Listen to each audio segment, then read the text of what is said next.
20 December 2025 திருவருகை கால வாரநாள் சனிக்கிழமை. நற்செய்தி வாசகம். லூக்கா எழுதிய தூய நற்செய்தி வாசகம். ஆண்டவரை மாட்சி உமக்கு. 6ஆம் மாதத்தில் கபிரியேல் எனும் வானதூதரை கடவுள் கலிலேயர் உள்ள நாசரேத்து என்னும் ஊரில் இருந்த ஒரு கன்னியிடம் அனுப்பினார். அவர் தாவீது குடும்பத்தினராகிய யோசேப்பு என்பவருடைய ஒருவருக்கு மனம் ஒப்பந்தமானவர். அவர் பெயர் மரியா. வானதூதர் மரியாவுக்கு தோன்றி, அருள் நிறைந்தவரை வாழ்க, ஆண்டவர் உம்மோடு இருக்கிறார் என்றார். இவ்வார்த்தைகளை கேட்டு மரியா கலங்கி, இந்த வாழ்த்து எத்தகையதோ என்று எண்ணிக்கொண்டிருந்தார். வானதூதர் அவரை பார்த்து, மரியா, அஞ்ச வேண்டாம், கடவுளின் அருளை கண்டடைந்துள்ளீர். இதோ கருவுற்ற ஒரு மகனை பெறுவீர். அவருக்கு இயேசு என்னும் பெயரிடுவீர். அவர் பெரியவராயிருப்பார், உன்னத கடவுளின் மகன் எனப்படுவார். அவருடைய தந்தை தாவீதின் அரியணையை ஆண்டவராகி கடவுள் அவருக்கு அளிப்பார். அவர் யாக்கோபின் குடும்பத்தின் மீது என்றென்றும் ஆட்சி செலுத்துவார்.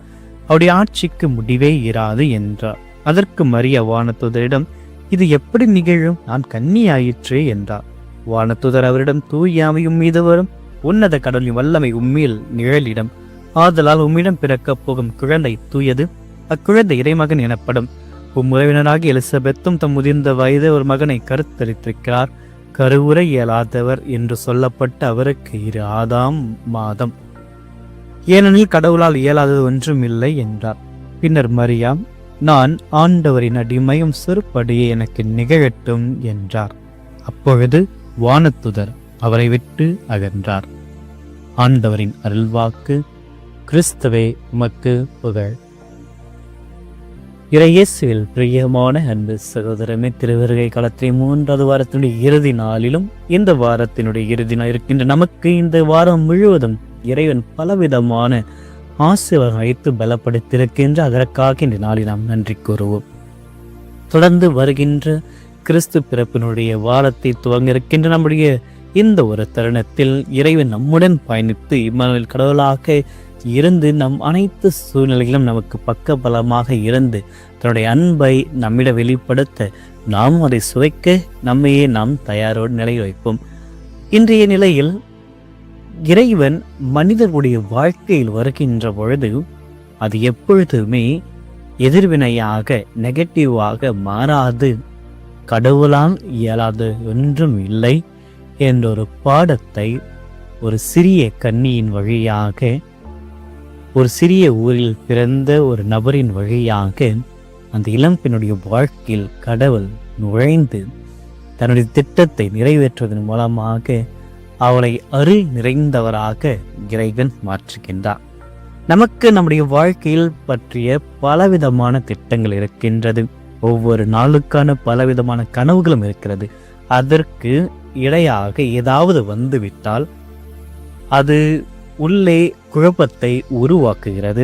சில வேளைகளில் வெற்றியில் முடிகிறது, சில வேளையில் தோல்வியில் முடிகிறதாக ஒரு திட்டத்தை இன்னொரு திட்டத்தை பாதிக்கின்ற பொழுது ஏற்படுகின்ற விளைவுகளை இன்று நாம் சிந்திக்க வேண்டுமானால், அதே திட்டத்துடன் இறைவன் திட்டம் உள்ள வருகின்ற பொழுது கண்டிப்பாக அருள் நிறைந்த ஒரு வாழ்க்கையாக நாம் பார்க்கின்றோம்.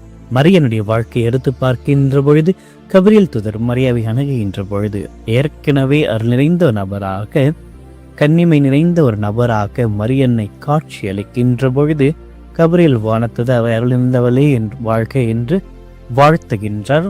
மரியன்னை முதலில் அச்சமடைந்தாலும் கடவுளை அவர் உணர்கின்ற பொழுது அந்த அச்சமானது கடவுளுடைய சீடராக மாறுவதற்கான வழிவகையை செய்கிறது.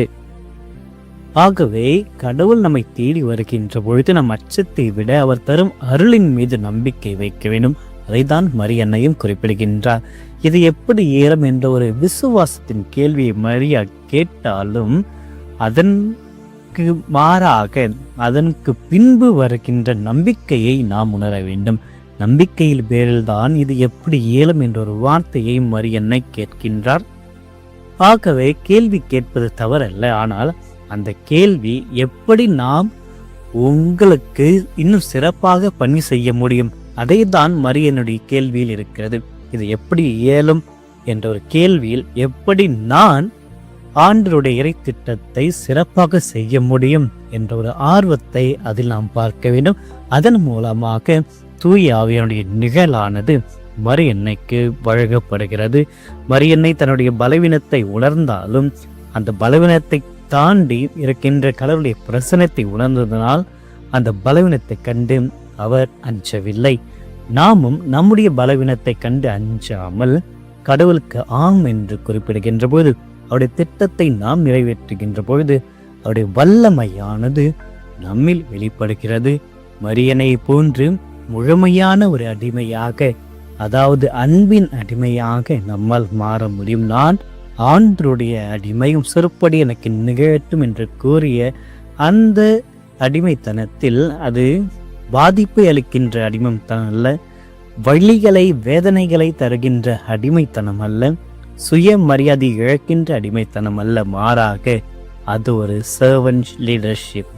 கடவுளுக்கான தலைமை பணியை ஏற்றுக்கொள்வது, ஒரு ஊழியனை போன்ற தலைமை பண்பை ஒருவர் ஏற்றுக்கொள்வது. மரியன்னை தன்னுடைய சிறிய ஆம் என்ற வார்த்தையின் வழியாக ஆண்டவருக்கு முன்பாக தன்னையை தாழ்த்தி அவருடைய திட்டத்தை உணர்ந்து தம் மீது கொள்ள நம்பிக்கையை தாண்டி, மரியன் மீது உள்ள நம்பிக்கையை தாண்டி இறைவன் மீதான அவருடைய பிரசனத்தை அவள் உணர்ந்து தன்னுடைய அர்ப்பணிப்பை முழுமையாக அளிக்கின்ற. ஆகவே இன்றைய நாளில் மரியனை பற்றி அவருடைய குணத்தை பற்றி நாம் தியானிக்கின்ற பொழுது ஆண்டவருடைய திட்டங்கள் நமக்கு நன்மையே பயக்கின்றது. நலம் தருகின்ற திட்டங்களை தான் ஆண்டவர் நமக்கு தருவார் என்று எரேமியா இறைவாக்கினர் உரைத்திருக்கின்றாக. இன்றைய நாளில் நாம் ஆண்டவருக்கு முன்பாக அடிபணிந்து தாழ்ந்து அவர் கூறுகின்ற ஒவ்வொரு வார்த்தைகளுக்கும் நாம் ஆம் என்று குறிப்பிடுகின்ற பொழுது, நம்முடைய திறமையை தாண்டி ஆண்டுடைய பிரசனத்தை நாம் உணர்கின்ற பொழுது இறைவன் நம் ஒவ்வொருவரையும் அருளினால் நிரப்புவார். ஆக அந்த அருளை பெற்ற பிள்ளைகளாக இந்த நாள் முழுவதும் இறை பிரசன்னத்தில் நாம் வாழ்வோம்.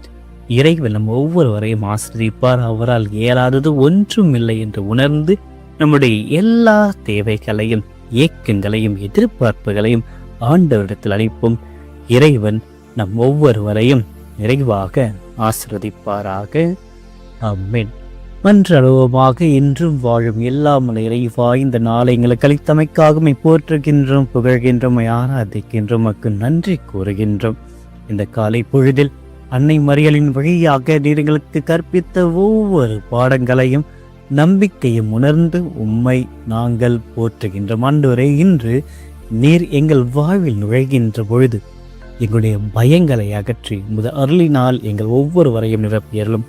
மரியாளிடம் கபிரியேல் தூதர் சொன்னதைப் போல அஞ்சாது என்ற உம்முடைய வார்த்தையானது இன்று எங்களுடைய இதயத்தில் ஒலிக்கட்டும். எங்களுடைய ஒவ்வொரு அச்சமுறுகின்ற சூழ்நிலையில் ஒதுக்கட்டும். எங்கள் முன்னால் இருக்கின்ற சவால்களை கண்டு நாங்கள் கலங்காமல் உமது வல்லமையின் மீது நம்பிக்கை கொண்டு அதில் நாங்கள் நிலைத்திருக்க எங்களுக்கு உதவி அருளும். ஆண்டவரே, அடிமையையும் சிற்படி நிகழட்டும் என்று மரியா சொன்னதை போன்று இன்று நாங்களும் எங்களை முழுமையாக உம்மிடம் ஒப்படைக்கின்றோம். எங்களுடைய திட்டங்களை விட உம்முடைய திட்டமானது மேலானது என்று உணர எங்களுக்கு சக்தியை தாரும். நாங்கள் செய்ய போகின்ற வேலைகள், பேசுகின்ற வார்த்தைகள், சந்திக்கின்ற மகனின் வழியாக உமது அன்பானது எங்களுக்கு கிடைக்கும்படியாகும், பிறருக்கு கிடைக்கும்படியாகும். எங்களுக்கு ஆசீர்வாதத்தை அளித்தலும்.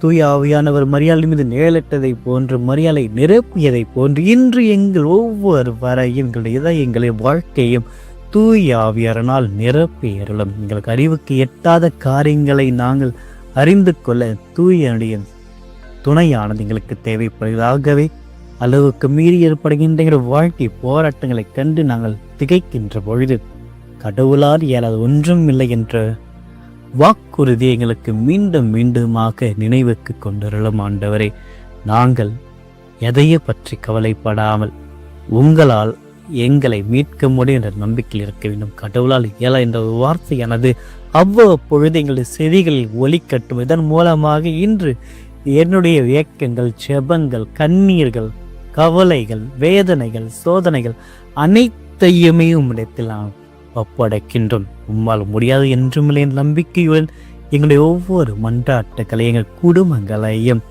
எங்களை சார்ந்திருக்கின்ற ஒவ்வொரு நபர்களையும், இன்று எங்களிடம் ஜெபிக்க சொன்ன ஒவ்வொரு நபர்களையும் ஒன்றாக இணைத்து அவருடைய வேண்டுதல்களை உம்மிடத்தில் சமர்ப்பிக்கின்றோம். ஆசீர்வதித்து பலப்படுத்தி தூயானி வல்லமையினால் எங்கள் அனைவரையும் நிரப்பி பலப்படுத்தி அருளும். ஆண்டவரே, இந்த நாள் உம்முடைய நாளாக, உம்முடைய பிரசன்னத்தை உணர்கின்ற நாளாக மகிழ்ச்சியுடனும் வெற்றியுடனும் நாங்கள் வாழ எல்லா விதமான கிருபை எங்களுக்கு புரிந்தருளும். இந்த மன்றாட்டுக்களை எல்லாம் எங்கள் ஆண்டவர் ஆகி கிறிஸ்து வழியாக உம்மை மன்றாடுகின்றோம். ஆமென்.